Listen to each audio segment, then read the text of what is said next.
Hello. भाभी भैया है क्या घर पे? नहीं नहीं, वो घर पे नहीं है, बाद में बात करना। भाभी एक बार भैया से मेरी बात करा दीजिए। मैं हॉस्पिटल आया हूँ, वो मेरी बिटिया है ना रिया, उसकी तबीयत बहुत ज़्यादा ख़राब है। डॉक्टर ने कहा है कि 6 लाख रुपए लगेंगे। आप एक बार भैया से मेरी बात करा दो। तुम्हें समझ में नहीं आ रही? आइंदा यहाँ पे फोन करने की जरूरत नहीं है, रखो फोन। लेकिन भाभी मेरी भैया से बात करना बहुत ज़रूरी है, आप समझने की कोशिश करिए। बात नहीं हो सकती, फोन रखो और आज के बाद फोन मत करना, समझ में आई कि नहीं? भाभी मेरी बात तो सुनिए भाभी।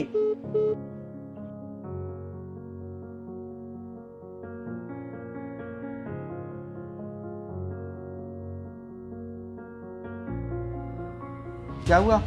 किसका फोन था? इतना भड़क क्यों रही थी तुम? वो लोन वालों का फोन था।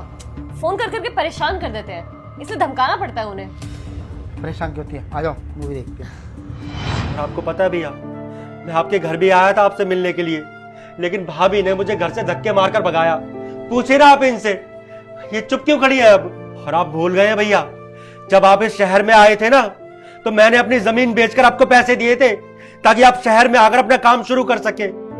और आप मेरे एहसानों का मुझे ये सिला दे रहे हैं। आज आपकी वजह से मेरी बेटी इस दुनिया से चली गई।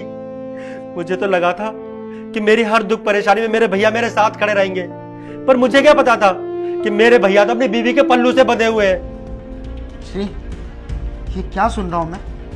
तुमने मेरे छोटे भाई के साथ इतना बुरा बर्ताव किया। तुम्हारी वजह से आज हमारी भतीजी इस दुनिया में नहीं है। अगर तुमने मेरी सन्नी से बात करा दी होती तो आज ये सब नहीं देखना पड़ता। अरे तुम पैसों के लिए इतना गिर सकती हो, कभी मैंने सोचा भी नहीं था।